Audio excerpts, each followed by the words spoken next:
Hello students, good morning to all of you. और students कैसे हो? Be safe your home. Next chapter today we will discuss about next chapter, chapter 7। Rural development हम कर चुके हैं कि rural areas को कैसे डेवलप करना है। वहां हमने प्रॉब्लम्स देखी थी। जो मेन प्रॉब्लम से क्या थी? एम्प्लॉयमेंट। किस चीज की प्रॉब्लम से? एम्प्लॉयमेंट। और employment is not a problems of rural area, these problems is also in urban area। ये प्रॉब्लम्स केवल रूरल एरियाज की प्रॉब्लम नहीं है, ये अर्बन एरिया की भी क्या है? प्रॉब्लम्स है। अब पहले तो हमें ये पढ़ना है what is the meaning of employment. Employment होती क्या है, उसकी ग्रोथ क्या है, इंफॉर्मेशन, अदर इश्यूज क्या है। तो एम्प्लॉयमेंट हमारा चैप्टर है। इसके अंदर पढ़ने की एम्प्लॉयमेंट, रोजगार क्या होता है, रोजगार कौन करते हैं, कब करते हैं, इसके कितने टाइप्स होते हैं, वो सारा डिस्कशन हमें इस चैप्टर्स के अंदर पढ़ना है। एम्प्लॉयमेंट, रोजगार। रोजगार करने के लिए हमें क्या करना पड़ता है? काम करना पड़ता है। It means work. सबसे जरूरी क्या है? वर्क करना जरूरी है, काम करना जरूरी है। ए रैशनल मैन, हम एक समझदार आदमी की बात करें तो वो क्या है कि कोई न कोई किसी न किसी वो इकोनॉमिक एक्टिविटी से कैसा है, वो एंगेज्ड है फॉर अर्न देयर लिविंग। अपनी लिविंग को अर्न करने के लिए वो कैसा है? एंगेज। वो काम कर रहा है, अपने लिए काम कर रहा है, अपनी फैमिली के लिए काम कर रहा है, इसी कंट्री के लिए काम कर रहा है, इकोनॉमी के लिए क्या कर रहा है? वो काम कर रहा है। वो सारा क्या वर्क है। It means those persons who engage in a economic activity, तो वो क्या कहलाएगा? वर्क कहलाएगा। अब है कि हम इस वर्क की स्टडी क्यों करते हैं, कुछ इंपॉर्टेंट पॉइंट्स हैं अबाउट वर्क्स, कि वर्क्स के कुछ इंपॉर्टेंट पॉइंट्स हैं, इसके बारे में क्यों पढ़ते हैं। इधर people work for earning a living. जो लोग हैं, पीपल्स हैं, वो क्या करते हैं? अर्निंग अ लिविंग, कि लिविंग को अर्न करने के लिए काम करते हैं, जिससे वो क्या कर सके? अपनी फैमिली का क्या कर सके? वो ध्यान रख सके, फैमिली का काम कर सके, या फिर हम ये कहेंगे जिससे वो सोसाइटी के अंदर जहां वो रह रहे हैं वहां वो इजीली क्या कर सके? सरवाइव कर सके। It is called work. तो people work for earning a living. Second, some people get money by inheriting it. कुछ लोग क्या करते हैं? मनी को क्या करते हैं? गेट करते हैं बाय इनहेरिटिंग इट। हाउएवर, जबकि it does not completely satisfy anybody. देखो, पीपल क्या करते हैं? मनी अर्न करता है, बट वो सभी को कंप्लीटली क्या नहीं कर पाता? सैटिस्फाई नहीं कर पाता। फॉर एग्जाम्पल, फैमिली का मेंबर है कर्ता, जो क्या करता है? इनकम अर्न करता है, तो उसकी इनकम से जरूरी नहीं है कि जो फैमिली है, फैमिली के सारे मेंबर्स ही क्या हो जाए? सेटिस्फाई हो जाए। मतलब कि वो अपने काम करके इतनी इनकम अर्न करता है, लेकिन जरूरी नहीं है कि वो कंप्लीटली क्या हो जाए? सभी को क्या कर दे? वो सेटिस्फाई कर दे। ठीक है, क्लियर हो गया। Every working persons contribute to national income. कह रहे कि एवरी वर्किंग पर्सन्स, कि हमारा जो वर्किंग पर्सन है, जो काम कर रहा है, वो कंट्रीब्यूट करता है नेशनल इनकम के अंदर। अब नेशनल इनकम में कहोगे मैडम कैसे कंट्रीब्यूट करता है?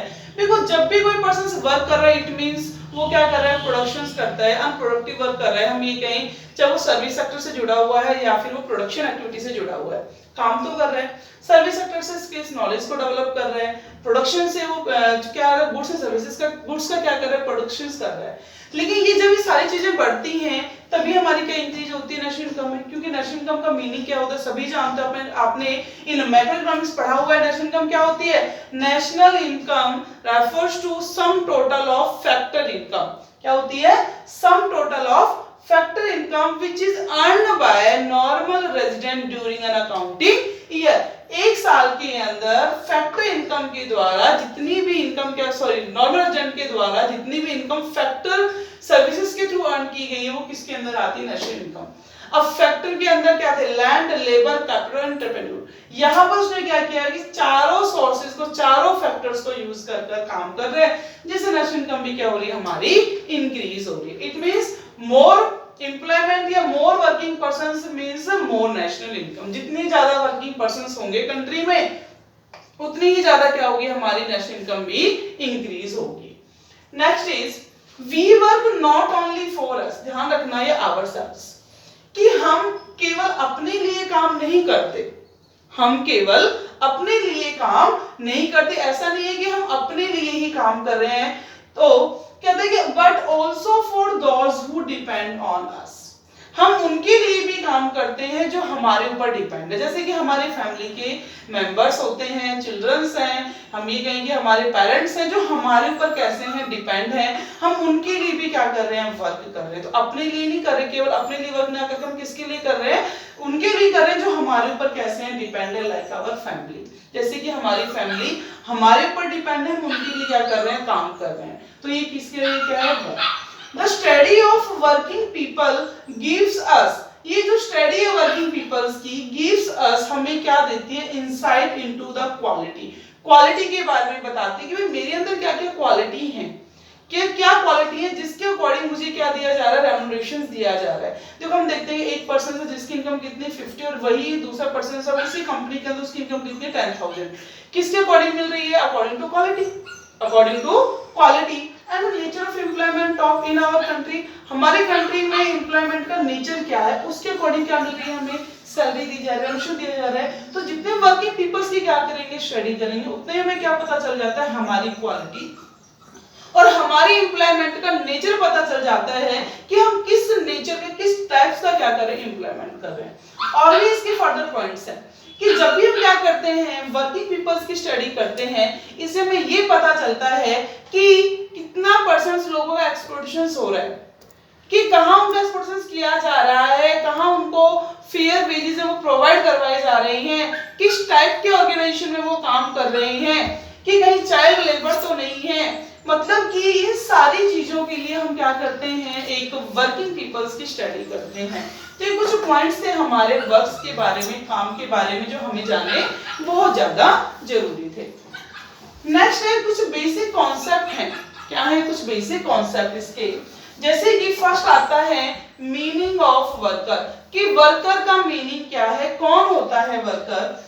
एक वर्कर इज एन इंडिविजुअल, एक वर्कर क्या हो सकता है, इंडिविजुअल हो सकता है, कोई भी पर्सन हो सकता है, who is involved in some economic activity, जो किस में इन्वॉल्व है, एक इकोनॉमिक एक्टिविटीज के अंदर इन्वॉल्व है, to earn a living, living को अर्न करने के लिए जो पर्सन किसी भी इकोनॉमिक एक्टिविटी से क्या है, एंगेज है, वो कौन है, वर्कर है।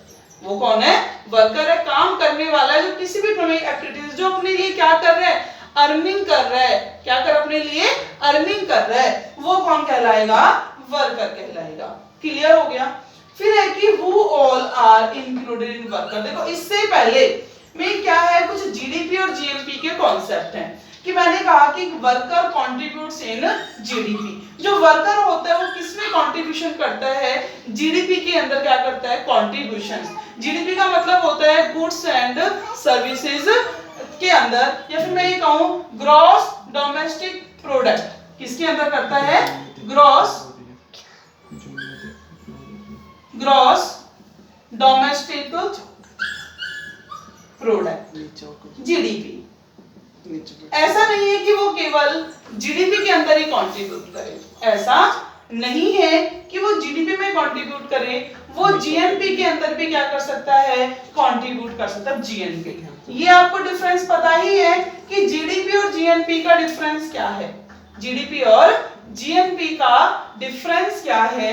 देखो जीडीपी का मतलब क्या है कि those income which is earned with in domestic tertiary, जो इनकम कब अर्न की गई है, एक डोमेस्टिक टर्सरी के अंदर ही क्या की गई है, अर्न की गई है, वो क्या कहलाएगी, हमारी जीडीपी कहलाएगी। और जीएनपी क्या होती है, those income which is earned by normal resident, which is earned by normal resident, जो नॉर्मल रेजिडेंट के द्वारा क्या की गई है, अर्न की गई है, वो क्या है, हमारी जीएनपी है, नॉर्मल रेजिडेंट के द्वारा की गई। It means whether this income is generated in domestic tertiary या फिर abroad, चाहे वो इनकम डोमेस्टिक टर्सरी के अंदर जनरेट हुई हो या फिर वो अब्रोड में क्या की गई हो, जनरेट। इट मींस जीडीपी और जीएनपी का जो डिफरेंस है वो क्या है, एनएफआईए, जो गिवन है क्या, नेट अर्निंग के लिंक से गिवन है, किससे गिवन है, वो नेट अर्निंग से गिवन है। तो इसको हम बोलते हैं NFIA, net factor income from abroad, जिसमें क्या होता है कि factor income from abroad minus factor income to abroad, from में से किसको माइनस कर दो, टू को माइनस कर दो, क्या आ जाएगा, एनएफआईए। तो ये था हमारा मीनिंग्स ऑफ वर्कर। अब हम पढ़ते हैं who all are included in worker, कि कौन है जिसको वर्कर के अंदर क्या किया जाता है, इंक्लूड किया जाता है, वो सभी जो किसके अंदर इंक्लूड होते हैं, वर्कर के अंदर इंक्लूड होते हैं। कौन कौन होते हैं? It also include self employed person. देखो मैं इससे पहले ही बता रही हूँ आपको कि वर्कर वो सभी बताने हैं जो वर्कर के अंदर इंक्लूड होते हैं। जो किसके अंदर इंक्लूड होते हैं? वर्कर के अंदर इंक्लूड होंगे।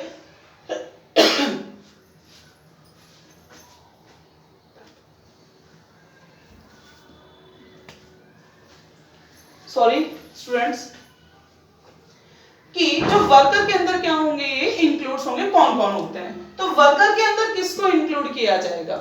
देखो ऐसा नहीं है कि जो एम्प्लॉयर जिसको भी पेड करे हम उसी को वर्कर कहेंगे। मतलब कि जो भी एम्प्लॉइज एम्प्लॉयर के अंडर वर्क कर रहा है, एम्प्लॉयर उसको क्या कर रहा है, पेमेंट कर रहा है, वही कौन है, वर्कर है। ऐसा जरूरी नहीं होता। इसके अंदर कुछ और भी पर्सन है जिसको हम वर्कर के अंदर इंक्लूड करते हैं। For example it also include self employed persons. इसके अंदर किसको इंक्लूड किया जाता है? सेल्फ एम्प्लॉयड पर्संस को भी क्या किया जाता है, इंक्लूड किया जाता है, जिनका खुद का बिजनेस है। फॉर एग्जांपल बार्बर है, या फिर हम कहें शॉपकीपर है, बिजनेसमैन है, वो कैसे हैं, सेल्फ एम्प्लॉयड पर्सन है। वो किसी भी एम्प्लॉयर के अंडर काम नहीं कर रहे, फिर भी वो कौन है, वर्कर है, वो काम कर रहे। क्यों? क्योंकि वो किसी न किसी इकोनॉमिक एक्टिविटी से एंगेज्ड है। क्योंकि वो किसी ना किसी इकोनॉमिक एक्टिविटी से कैसे हैं, एंगेज्ड है।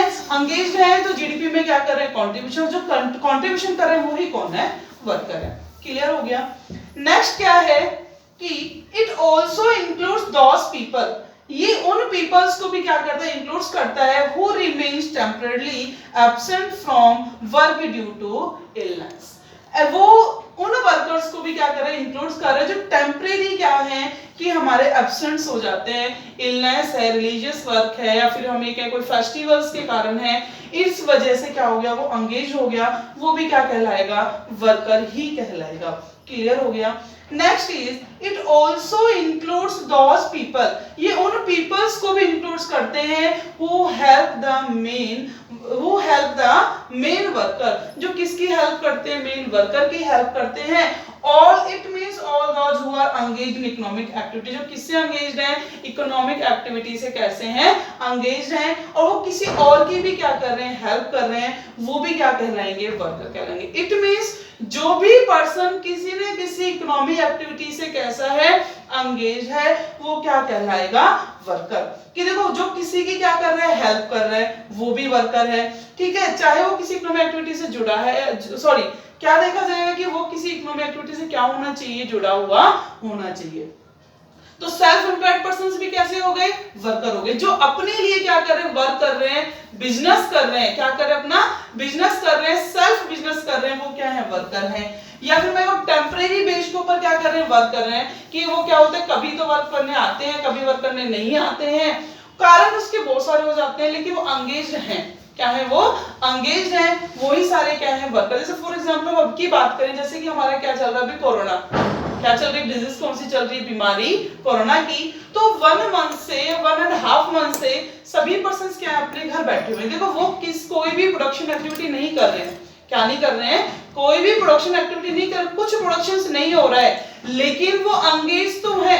अब नहीं तो थोड़े दिन बाद वो क्या करने वाले हैं, वर्क करने वाले हैं। तो उन्हें हम क्या नहीं कहेंगे, ये नहीं कहेंगे कि वो कैसे अनएम्प्लॉयड पर्सन है, कैसे वो एम्प्लॉयड है और साथ साथ क्या है, वो वर्कर है। वो क्या कर रहे हैं, किसी के अंडर क्या कर रहे हैं, काम कर रहे हैं। वो एंगेज होने क्या मिलने वाला है, उसके बदले कुछ ना कुछ रेम्यूनरेशंस मिलने वाला है। चाहे वो मिले किसी वे में, चाहे उन्हें 50 मिले, 60 मिले, 70 मिले, लेकिन वो इकोनॉमिक एक्टिविटीज एंगेज्ड है, उन्हें क्या मिलने वाला है, वेजेस मिलने वाला है।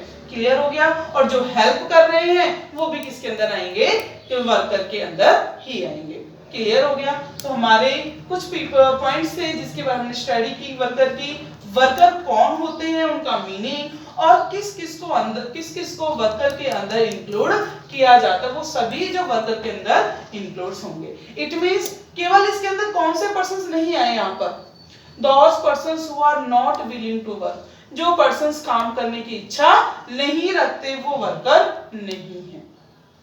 जो पर्सन किसकी इच्छा रखते, काम करने की इच्छा नहीं रखते, वो कौन नहीं है, वर्कर नहीं है। दूसरा, और कौन वर्कर नहीं होता, जैसे कि हमारे कौन है, चिल्ड्रंस हैं कैसे हैं बिलो टू, हम ये कहें कि 12 ये 14 ईयर्स कैसे हैं, 14 साल से कम उम्र के बच्चे हैं, वो हमारे क्या नहीं है, वर्कर नहीं है। दूसरा जो कैसे अडल्ट है, मैं कहूँ कि अबव 60 है, कैसे हैं, अबव 60 हैं, वो कौन नहीं है, वर्कर नहीं है। Next is nature of employment in India. जो इंडिया इज मैनी मल्टीफेस्टेड, जो एम्प्लॉयमेंट का क्या है नेचर इंडिया के अंदर इज मल्टीफेस्टेड, वो क्या है, कहते हैं कि सम गेट एम्प्लॉयमेंट, जो कुछ हैं वो क्या गेट करते हैं employment through out the year, मतलब पूरी साल क्या मिल जाता है उन्हें, पूरी साल काम मिल जाता है। जैसे कि हम ये कहें कि ऐसे पर्सन्स हैं जो किसमें इंडस्ट्रीज में वर्क कर रहे हैं, या फिर हम ये कहें किसी ऑर्गेनाइजेशन में काम कर रहे हैं, उन्हें पूरी साल क्या मिल रहा है, काम मिल रहा है, कंप्लीट ईयर वो काम कर रहे हैं, वो इस टाइप के हमारे क्या होते हैं, एम्प्लॉयज होते हैं। While other get employed for only a few months in a year, और काफी कैसे होते हैं जिन्हें केवल साल के कुछ ही मंथ में काम मिलता है, उन्हें हम क्या कहते हैं, सीजनल एम्प्लॉयमेंट। क्या बोलेंगे उसको, सीजनल एम्प्लॉयमेंट। इट मींस कि केवल 1 ईयर्स के अंदर कुछ ही टाइम उन्हें क्या मिला, वर्क मिला। जैसे for example farmers, for example कौन हो गए, फार्मर्स, वो क्या नहीं करते, कंप्लीट ईयर्स क्या नहीं करते, काम नहीं करते, उन्हें सीजन्स के अकॉर्डिंग क्या मिलता है, काम मिलता है। जैसे कि सोइंग का काम चला तो उन्हें काम मिल गया, कल्टीवेशन का काम हुआ तो उन्हें काम मिल गया, हार्वेस्टिंग के टाइम उन्हें काम मिल गया। तो ये क्या कहलाता है, सीजनल। इट मींस कुछ एम्प्लॉयज कैसे होते हैं जिन्हें कंप्लीट ईयर काम मिलता है, तो वो तो कैसे हैं, कंप्लीट एम्प्लॉयड ही हैं। और कैसे हैं वर्कर जिन्हें केवल कुछ ही मंथ, ईयर के कुछ ही मंथ काम मिलता है, वो कैसे होते हैं, सीजनल एम्प्लॉयमेंट। फिर many worker do not get fair wages for their work, कुछ ऐसे भी वर्कर होते हैं जिनको उनके वर्क के अकॉर्डिंग क्या नहीं दिया जाता, फेयर वेजेस नहीं दिया जाता। इट मींस मैं ये कहूं कि एबिलिटी है, क्या उनके अंदर एबिलिटी है वर्क करने की, वो कैपेसिटी भी है, वो वर्क कर भी रहे हैं, बट उसके अकॉर्डिंग उन्हें क्या नहीं पेमेंट होता, रेम्युनरेशन पेमेंट नहीं होता, तो उसे हम क्या कहते हैं, अंडर एम्प्लॉयमेंट। क्या बोला जाता है उसको, अंडर एम्प्लॉयमेंट। इट मींस काम के अकॉर्डिंग क्या नहीं दिया, वेजेस नहीं दिया गया, तो वो किसके अंदर आ जाएगा, अंडर एम्प्लॉयमेंट। वही अगर एक पीएचडी होल्डर्स है, अगर उसको किसी भी पियोन की जॉब दी जाती है तो क्या किया जाएगा, उसके वर्क को अंडर एस्टिमेट किया जाएगा, मतलब उसको वो फेयर वेजेस नहीं मिलता, जो उसकी एबिलिटी के अकॉर्डिंग, उसकी क्वालिटी के अकॉर्डिंग उसे मिलना चाहिए था, वो उसे नहीं मिला। इस टाइप की भी हमारे यहाँ पर क्या है, एम्प्लॉयमेंट है। Third is while estimated the number of worker, जिस दफा हम क्या करते हैं, वर्कर्स को एस्टिमेट करते हैं, all those who are engaged in economic activities are included as employed। हमने क्या कह दिया, जो भी जिस भी इकोनॉमिक एक्टिविटीज से एंगेज है, जहां से भी उन्हें क्या मिल रही है, अर्निंग मिल रही है, वो कौन है, एम्प्लॉयड है। बट जरूरी नहीं है कि हर इकोनॉमिक एक्टिविटी से जुड़े जाने वाला पर्सन क्या हो, एम्प्लॉयमेंट। हमने तो एम्प्लॉयमेंट का नेचर दे दिया कि जो किसी भी एम्प्लॉयमेंट एक्टिविटी से जुड़ा हुआ हो, वो कौन है, हमारा एम्प्लॉयज है। इसके अंदर डिस्गाइज एम्प्लॉयमेंट भी तो हो सकती है। क्या हो सकती है, डिस्गाइज, मतलब कि छुपी हुई रोजगार, जिसमें कि केवल कुछ टाइम हमें रोजगार मिलता है, कुछ टाइम हमें रोजगार नहीं मिलता। हम कैसे होते हैं, अनएम्प्लॉयड होते हैं। क्लियर हो गया।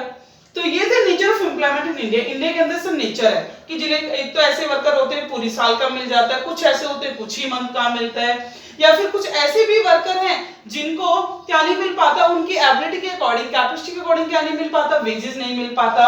और क्या कह दिया उस दौरान, वो भी तो जो क्या इकोनॉमिक एक्टिविटी से एंगेज है, उन्हें कुछ मिल रहा है या नहीं मिल रहा है, ये मैटर नहीं कर रहा कि उन्हें कोई रेम्युनरेशन मिल रहा है या नहीं मिल रहा है, वो कैसे एम्प्लॉयड हैं, तो वो कौन कहलाते हैं, वो भी हमारे एम्प्लॉयमेंट ही होती है।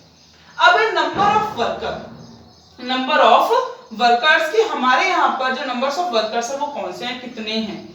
ड्यूरिंग 2011 और 12, अगर 11 और 12 के डाटा को हम लें, इंडिया में 473 मिलियन पर्सन्स कैसे हैं which are engaged in economic activities, जो क्या है इकोनॉमिक एक्टिविटीज से एंगेज्ड हैं। कितने, 473 मिलियन पर्सन्स। नियरली कहें तो रूरल वर्कर कितने थे इसके, 3/4।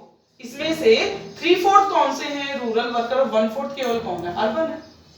तो अर्बन एरियाज के अंदर एम्प्लॉयमेंट कैसा है, एम्प्लॉयमेंट रेट कैसी है, कम है, रूरल्स में कैसी है, ज्यादा है। क्योंकि रूरल एरियाज के पर्सन्स है वो मेनली किससे एंगेज है, फार्मिंग एक्टिविटीज से, सभी फार्मिंग एक्टिविटीज कर रहे हैं, तो वो उनका जो क्या है पार्टिसिपेशन रेट है वो कैसा है, ज्यादा है, बट उनका जो कंट्रीब्यूशन है जीडीपी के अंदर वो कैसा है, बहुत ही कम है। क्यों, क्योंकि उनकी प्रोडक्टिविटी कम है। क्या है मेन रीजन, क्या है, लो प्रोडक्टिविटी। अब around 70% of total worker are male और फीमेल्स वर्कर। कहीं टोटल पॉपुलेशन का कितना परसेंट लोग क्या है वर्कर है 70%, मींस 30 कैसे हैं अनएम्प्लॉयड है, 30 कैसे हैं अनएम्प्लॉयड है, 70% कैसे एम्प्लॉयड है, वो कैसे हैं वर्कर हैं, क्या है वो वर्कर हैं, जिसमें मेल और फीमेल दोनों को मिलाकर, मेल और फीमेल दोनों को मिलाकर कितने हैं 70%। फिर ये कहते हैं कि rural women participation in larger sections in productive activity as compare to urban womens. कह रहा है कि जो रूरल वुमेन्स हैं उनका जो पार्टिसिपेशन रेट है वो ज्यादा है किसके कंपैरिजन में, अर्बन एरियाज की कंपैरिजन में। अब कहोगे मैम व्हाई, ऐसा क्यों है कि रूरल एरियाज की जो वुमेन्स हैं उनका पार्टिसिपेशन रेट ज्यादा है जबकि अर्बन का कम है। इसका मेन रीजन ये है कि जो रूरल वुमेन्स हैं वो कैसी हैं अनएजुकेटेड है, इलिटरेट है, कैसी है अनएजुकेटेड है, इलिटरेट है, तो क्या करती है छोटी मतलब स्मॉल जॉब्स के साथ क्या है अंगेज है, वो किसी भी एक्टिविटी को करने के लिए क्या हो जाती है रेडी हो जाती है, मतलब स्मॉल अगर स्मॉल वेज की कोई भी जॉब है उसको इजीली क्या कर लेती हैं एक्सेप्ट कर लेती है, जॉब करने को रेडी हो जाती है। वही हम अर्बन वुमेन्स की बात करें तो वो कैसी है एजुकेटेड है, वो फर्स्ट प्रायोरिटी किस चीज को देती हैं अपनी एजुकेशन को प्रायोरिटी देती हैं बजाय किसके जॉब के। वो क्या करती हैं पहले एजुकेशन लेंगी कंप्लीट, उसके बाद ही वो क्या करती हैं कोई जॉब को प्रेफरेंस देती हैं। बट रूरल एरियाज में ऐसा नहीं होता, वो अपनी फैमिली की अर्निंग को बढ़ाने के लिए ही शुरू से ही हम ये कहें कि वो मतलब कि छोटी से एज में ही स्मॉल एज के अंदर ही क्या करना स्टार्ट कर देती है, वर्क करना स्टार्ट कर देती है जिससे फैमिली की अर्निंग में कुछ ऐड हो सके। इसी कारण से रूरल वुमेन्स है वो कैसी हैं ज्यादा एंगेज हैं प्रोडक्शन एक्टिविटीज में compare to urban womens. Urban womens इतनी एंगेज नहीं है। क्या है कि रूरल एरियाज की कितनी पॉपुलेशन वुमेन्स 1/3 वुमेन्स एंगेज हैं किससे प्रोडक्शन एक्टिविटीज से एंगेज हैं। वहीं अर्बन फीमेल वर्कर केवल कितनी है 1/5। अर्बन फीमेल वर्कर कितनी है 1/5। माने क्या आपका रीजन कि जो अर्बन एरियाज की जो फीमेल्स हैं वो किसको प्रायोरिटी देती है एजुकेशन को प्रायोरिटी देती है, बट रूरल एरियाज की जो फीमेल्स हैं वो एजुकेशन को प्रायोरिटी देती है, वो किसको प्रायोरिटी देते हैं केवल अर्निंग को, वो छोटी जॉब के साथ ही क्या हो जाती है इजीली एंगेज्ड हो जाती हैं। क्लियर हो गया। एंड लास्ट कहते हैं रूरल एरियाज में many womens carry out like cooking, fetching worker, fuel woods हैं। रूरल एरियाज में बहुत सारे जो वुमेन्स हैं किस टाइप की वर्क करती हैं, कुकिंग किया, फैचिंग वर्कर किया है, फ्यूल वुड्स किया, मतलब कि घर गृहस्थी के कामों में क्या होते हैं वो ज्यादा से ज्यादा एंगेज कर होती हैं। बट उनको हम क्या नहीं मानते वर्कर नहीं मानते। ध्यान रखना जो भी वुमेन्स रूरल वुमेन्स हैं वो किसके साथ एंगेज हैं अपने ही घर गृहस्थी के काम से एंगेज हैं, हम उसको क्या नहीं करते वो क्या नहीं मानते कि उसे वर्कर नहीं मानते। क्यों? उसके कंसिडरेशंस उसको हम क्या नहीं देते, कोई भी वेजेस है वो प्रोवाइड नहीं करवाते, जबकि वो क्या कर रही है अपनी सर्विस दे रही है। और सर्विस के रिगार्डिंग कंसिडरेशंस देना क्या है हमारी फैक्टर पेमेंट में जो इंक्लूड होनी भी चाहिए, समझिए इंक्लूड होनी चाहिए। कहते हैं कि जो वुमेन का ये वर्क है इसको अंडर एस्टिमेट ना किया जाए, इसके रिगार्डिंग उनको क्या किया जाए पे किया जाए। पे करेंगे तभी हमारी नेशनल इनकम क्या हो सकती है इंक्रीज हो सकती है। तो काफी जो रूरल एरियाज की वुमेन्स है उसके वर्क को क्या किया जाता है अंडर एस्टिमेट किया जाता है। तो क्लियर हो गया। यहाँ हमने क्या कर लिया nature of employment in India and numbers of worker कितने परसेंट क्या है उसके साथ एंगेज है। इसके बाद कुछ दो टॉपिक्स हमारे आते हैं labour force and work force. कौन से आते हैं लेबर फोर्स और वर्क फोर्स। तो लेबर फोर्स का मीनिंग क्या होता है? लेबर फोर्स का मतलब है कि those persons who are willing to work and seeking to ability of work. मतलब कि कैसे हैं विलिंग भी रखते हैं काम करने की और या हम कहें एबिलिटी ऑफ वर्क है उनके लिए काम भी अवेलेबल है, वो कैसे क्या कहलाती है लेबर फोर्स। इट मींस जो वर्किंग है वो भी लेबर फोर्स के अंदर आएंगे, जो कैसे है नॉट वर्किंग, देखो वो एबिलिटी है एबिलिटी ऑफ वर्क है पर उन्हें किसी रीजन से काम नहीं मिल पा रहा है तो वो भी किसके अंदर आते हैं लेबर फोर्स के अंदर आते हैं। क्लियर हो गया। फिर है कि लेबर फोर्स के बाद कुछ और कैसे होते हैं हमारे वर्क फोर्स। वर्क फोर्स कौन सी होती है? Those persons who are actually working, those persons who are actually working it is called work force. मतलब जिन जो एक्चुअली में क्या कर रहे हैं काम कर रहे हैं वो कौन है वर्क फोर्स। और जो काम करने की इच्छा रख रहे हैं बट उन्हें काम नहीं मिला, किसी बहुत रीजन हो जाते हैं, वो क्या है लेबर फोर्स। इसी में से आपको क्या निकालना है, अनएम्प्लॉयमेंट निकालना, तो इजीली निकाल सकते हो, labour force minus work force. Labour force मतलब सारी लेबर आ गई, मतलब जो काम करने की इच्छा रखते हैं, फिर जो काम करने के क्या इच्छुक हैं या काम करने के एबल हैं, उसमें से टोटल एक्चुअली वर्किंग पर्संस को निकाल दो, जो बच गए वो सारे कैसे अनएम्प्लॉयड है। ये अनएम्प्लॉयड रेट को निकालने की क्या होती है, टेक्निक्स होती है। ठीक है।